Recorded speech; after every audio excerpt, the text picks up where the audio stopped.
Good morning, sports fans, bettors, and cappers, and welcome to the Thursday edition of the Competitive Hedge podcast. I am your host of the show, Kenneth, and thank you all for joining me here today. This podcast is all about sports and the world of betting. We talk about results from yesterday's games and wagers before diving into today's betting slate, and we cap things off with our daily betting card. We're going to chat about it in a little bit here, but was not a great day for the show yesterday.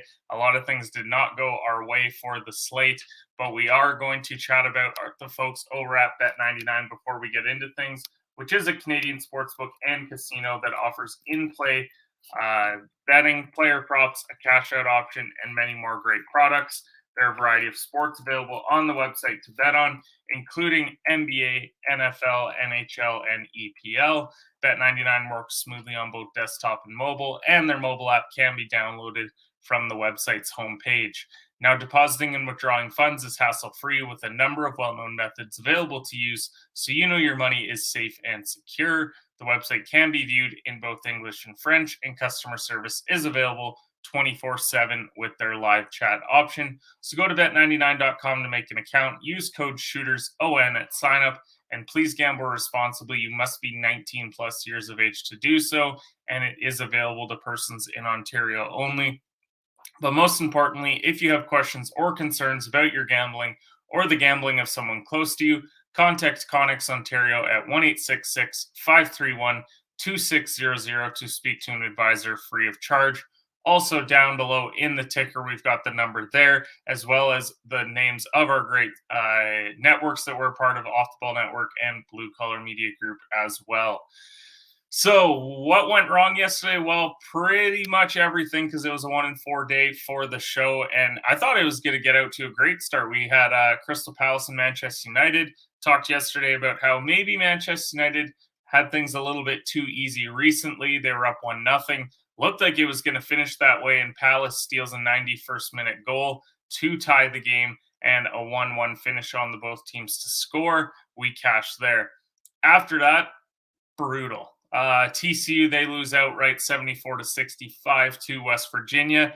I got concerned when I started watching some other shows throughout the day, and people were pretty divided on this play, but a lot of people were on West Virginia, and so I got a little bit worried, and unfortunately, we're on the wrong side of that one. Rockets money line, it was right there. I mean, LaMelo Ball went down with an injury. Hopefully he's going to be okay. But the Hornets, they went outright 122-117. So the Rockets continue on their massive slide. Vancouver, I mean, when you go down 4-0 in the first period and you're on the plus 1.5, you kind of know that that game is over. And so 5-2 was the final there. And then the Dallas Stars in regulation versus the San Jose Sharks. I saw 3-0 for Dallas and thought that that was going to be it. And then right before I went to bed, I checked the score. It's 3-2. And of course, it finishes 5-3 in favor of the San Jose Sharks at home. So what are you going to do? You lose outright on the road against a bad team when you're one of the best road teams in the league. Now, the only other headline from yesterday that I was reading about had to do with the Minnesota Vikings, who have some tough decisions to make over this summer. The Vikings GM had spoke about bringing back Kirk Cousins. He even chatted a little bit about signing Justin Jefferson to an extension. So I think it's a little bit of a crazy discussion to decide what they want to do with Kirk, because he's on the last year of a 1-year, $35 million deal that expires after next season. And I don't know, when I think about Kirk, he had a very good year. They won a lot of close games. A lot of it had to do with the offense. The defense was one of the bottom 5 in the league this year. And when it comes to Justin Jefferson, for me, he's already the best receiver in the league, just going into his 4th season. And I'm not normally one for paying wide receivers, but I think whatever Justin Jefferson commands, you have to go and get him. He's an absolute game breaker. And so Kirk and JJ are not the reason why the Vikings didn't advance in the playoffs. Defense is old. It needs to be revamped. They need to address some things there, especially in their secondary. And so offensive brilliance is what carried them throughout the year. They won a lot of tight games because of it. And so a better defense, they might have been more of a legit 3 seed. And we might be talking about them contending in the NFC next year if they can address that defense. Now, let's get into the daily game slate, because we have a lot to get to today. But before we do, let's go ahead and play the video.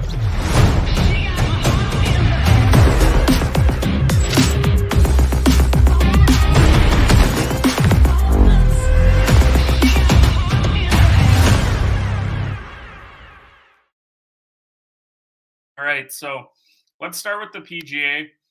We have the American Express Championship this week.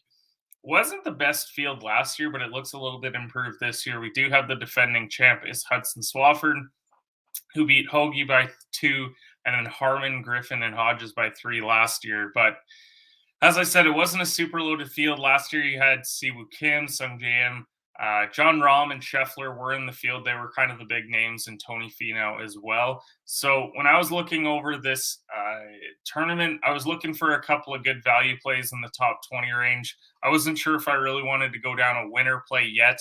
I hate betting on winners on the PGA Tour so early in the season because I find this is where you see a lot of emerging guys early in the year, unless so your more established guys. So top 20 wise, I do like Tony Finau at minus 125 for a full unit. He played pretty well here last year, and he's been playing some great golf over the last 12 months. Sung Jae at plus 110 and Sam Burns at plus 160.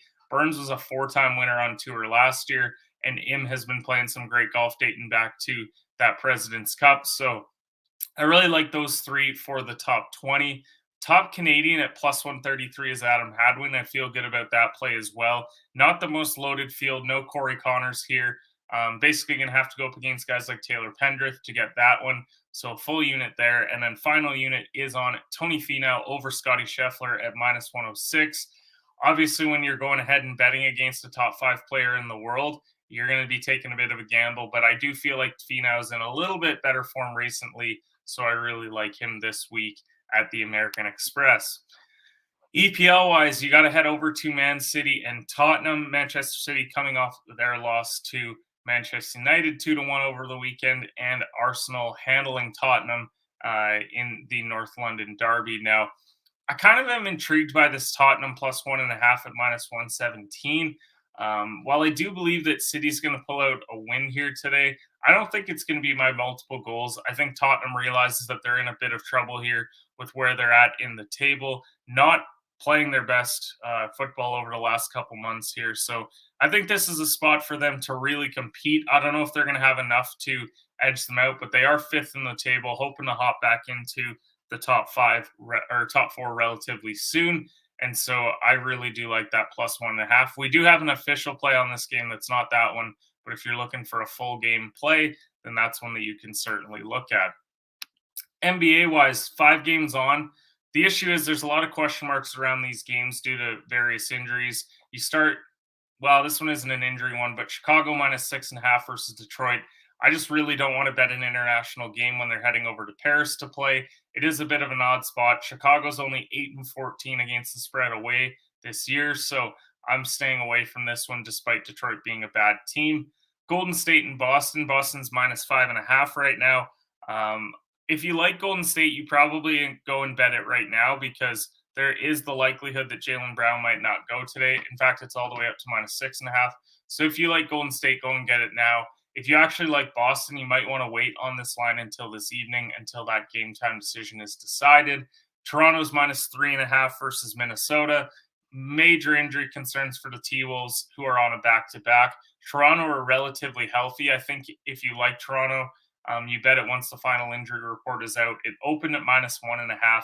And I think if Anthony Edwards goes tonight, we could see this line move back down closer to a minus 2.5 by tip-off. Philadelphia, they're minus 2.5 versus Portland. Waiting on the injury status of Nurkic for today because Philadelphia, they're a bad road team. And I kind of want to take Portland, but they need Nurkic if I'm going to do that going up against Embiid. And then lastly, Brooklyn and Phoenix. Brooklyn are without KD, and Phoenix have been a really bad basketball team, although it looks like they should get Cam Johnson back tonight, which will give them a massive boost. Feels like a pretty good road spot for Brooklyn still, who are 14-9 on the road this year. But game time decision status on Kyrie Irving is keeping me away, at least for now. NHL-wise, plenty of games, but there's a few that I'm definitely fading, especially in the early window. I'm not going to play Minnesota and Carolina. A little bit of a juice line there. Carolina's minus 165. Teams' home and away records are also pretty bad, so I'm just not really wanting to play this game. Florida and Montreal, I don't want to get mixed up in a Bobrovsky-Montembeault matchup where I'm sure that Florida is heavy road favorites. They didn't have the line out when I looked yesterday. And in fact, Florida is minus 250. Not interested at all, even with Montreal at home. Chicago and Philly. Philly's minus 210. Again, fading this one. They're taking on Peter Mrazek, who's 4-10-1. It makes me lean potentially a Philadelphia puck line. The in regulation might be in play as well, but I'm just staying away from this one in general after getting burned by the Sharks last night. Winnipeg and Toronto. This is a game that I'm actually interested in. It looks like we're getting a Hellebuck and Matt Murray matchup in net. Toronto's minus 175 tonight. Now, Murray's won 3 of his last 5 starts, but he's giving up over 3 goals per game. Hellebuck's won 6 of his last 8, but he's been playing in great form. So I'm kind of liking the under 6.5 tonight with these two going. I think we see 4-2 type finish. So I do like the under there. Anaheim and Columbus, staying away from that one. Not a fan of Gibson Korpisalo matchup in goal. Boston and the Rangers. Boston are on a back-to-back while the Rangers are not the best home team this year. Swayman and Shesterkin is a good goaltending matchup, so would certainly lean the under if I was going there tonight. But at 5.5, it makes you sketch out just a little bit with the amount of goal-scoring power that both these teams have. Staying away from Islanders and Sabres. Sorokin and Comrie, just not a big fan of either goaltender. Both coming off losses as well, so that's a no thanks for me there today. Nashville are minus 115 on the road against the Blues. Saros is starting and makes Nashville a slight road favorite because of that going up against Binnington. I don't know. Binnington's been so hot and cold. He's won 4 of his last 7 starts, but he's been up and down all year, whereas Saros, he's a winner in 5 of his last 7. So I do like the Nashville road spot today. They've also won 2 straight games coming in, so I think they're going to make it 3 tonight. Tampa and Edmonton, Vasilevsky and Skinner, it looks like is going to be the goaltending matchup here. I don't know. Neither team is stellar away or at home. Both are on 4-game winning streaks. So I think a good parlay piece is if you can buy this down to over 6 goals or even down to 5.5 if you really want to have a teaser parlay going, then you would feel pretty good about this one tonight, especially with the Lightning on a back-to-back. But that's where I would go with that game. Washington are minus 190 against Arizona, fading that one altogether. I may have bet Arizona the other day. I'm not crazy enough to bet them for back-to-back wins, and I also hate any minus 190 on the road. Feels like a bit of a trap there. Devils are minus 130 versus Seattle today. Vanessic and Jones have both been great this year, and Seattle are much better on the road, but they're taking on the best road team in the league, who are 18-2-1 on the road so far. So I fully believe that the winners of 5 straight today are going to get it done just in a lower scoring game. So I would take the under 6.5 here. Detroit and Vegas, my Red Wings heading into Vegas. Thompson's nice. Husso struggled quite a bit. So I do lean the over tonight. Husso in his last 10 starts has given up 3 or more goals in 9 of them. In fact, he's given up 4 or more in 8 of them. So I think he's going to give up 4 or 5 tonight. It's just whether or not Detroit can put a couple past Thompson. So I'm going to roll with the over in that game tonight. And then the last one was Dallas and the Kings. Dallas on the back-to-back looks like they're going to Wedgwood, and Copley makes me want to stay away on the Kings side. Now, college basketball, 7 ranked teams playing today. A lot of fade lines here. I'll go through those ones quickly. I don't want to bet Charleston. They're minus 21.5 on the road. Purdue minus 14.5 on the road. Not interested against Minnesota. Florida Atlantic and UTSA, very high line here as well, although I am a huge fan of Florida Atlantic finally being ranked. Now, if we're talking parlay piece, I think you could go to Gonzaga. They are minus 15.5 against Loyola Marymount.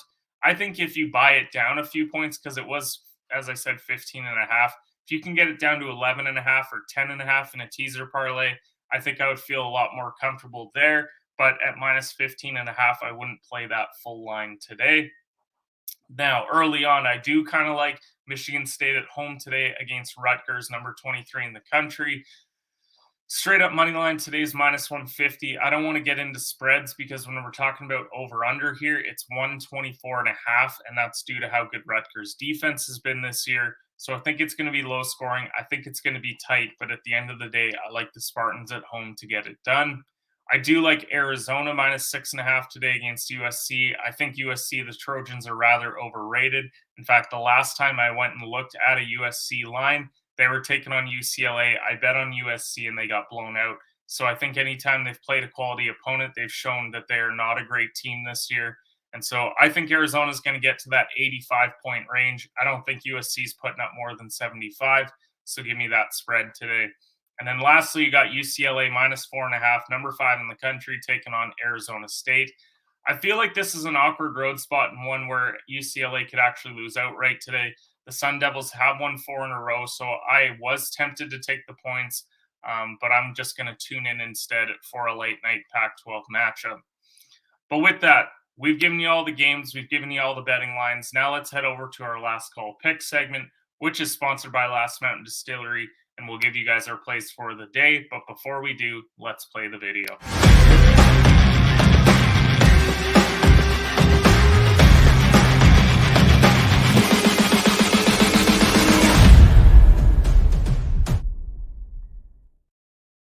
So our last call pick segment is sponsored by Last Mountain Distillery, which is a family-owned and operated company located in Lumsden, Saskatchewan, the heart of grain country. Saskatchewan's first micro distillery's success lies in their commitment to producing high-quality handcrafted spirits. Their craft distilling process brings out the full flavor of the grain and leaves a smooth finish unlike any other. Go and check out their holiday seasonal releases before they're gone, like their famous cherry whiskey and chocolate hazelnut truffle liquor. I love the local vodka. They have candy cane vodka still as well for the holidays. Also love their old fashioned. Definitely go and check that one out. Root beer schnapps, dill pickle Caesars if you love those. And they've got some great dill pickle vodka. But go and check out Last Mountain Distillery. Really love their products and appreciate their support of the show. So with that, we've got 5 plays for you here today. We got to get back on track quickly. That was not a great way to finish out our day yesterday. And so let's start with that Tottenham Hotspur game. I'm going to take the first half double chance against Manchester City. And I'm just banking on pretty pedestrian form from Manchester City over the last month and a bit. And I think that this is going to play into Tottenham's favor early on. Man City, 2 wins in their last 5, but a lot of those have been second half goals. So they've been relying a lot, bringing on guys like Grealish in order to score. And so I think I just see a draw here at the half. Maybe Tottenham steals a goal and then they're up 1-0. End of the day, I love the double chance for Tottenham to keep it close, at least early on. As I said, I love that Jets and Leafs under 6.5 at minus 120. This is a 2-unit play for us. 2 goaltenders that are playing well. I just think we get a little bit of a lower scoring battle here. They're both top 10 in goals per game, which is a bit of a concern. But I still think that this is Canada's finest. We're going to get 3-2, 4-2 type finish. Maybe one team just outright no-shows tonight. That'd be great for us here on this under. But overall, I'm going to play the under tonight. Feel good about it heading into the night slate. I also like Red Wings and Golden Knights over 6.5. This is plus 100. And I just think Husso's been too shaky. And a lot of it has to do with the guys in front of him not giving him a lot of help. But I think that he's going to give up a minimum of 4 goals tonight. This means you just need a bit of offense from Detroit. I think they can supply a couple goals here. And so I think we see 5-2, 6-2 type finish. But either way, I like the over in Vegas tonight. NCAA-wise, I'm going to go and play the Hoosiers plus 7.5, taking on the Fighting Illini. This is a 1-unit play for us. And I think Indiana, they've had a tough stretch recently. They've only won 4 of their last 10. But coming off that Wisconsin win, I think they're going to do relatively well in this spot.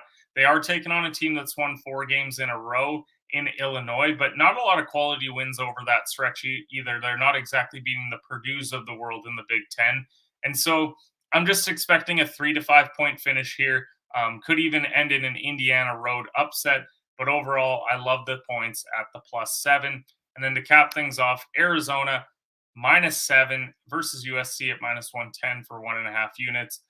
The last time I thought USC was good, they got blown out by UCLA. This is a spot where at home the Wildcats should win comfortably. They've got that high-powered offense. Night game, I'll be asleep for the second half, so let's hope for the late night cover. We wake up to some winners. Let's just have some winners all around today. You got to go and follow us over at HedgePod. In case we see some lines that we like throughout the day, maybe there's some movement. It is tough when you do this morning show with the amount of injuries that are out there. and players that you want to wait on. That's why we have no NBA bets for you yet. Could post some later on today, though, so definitely stay tuned for that. Appreciate everyone who tuned in, and we'll see you guys tomorrow for the Competitive Hedge podcast.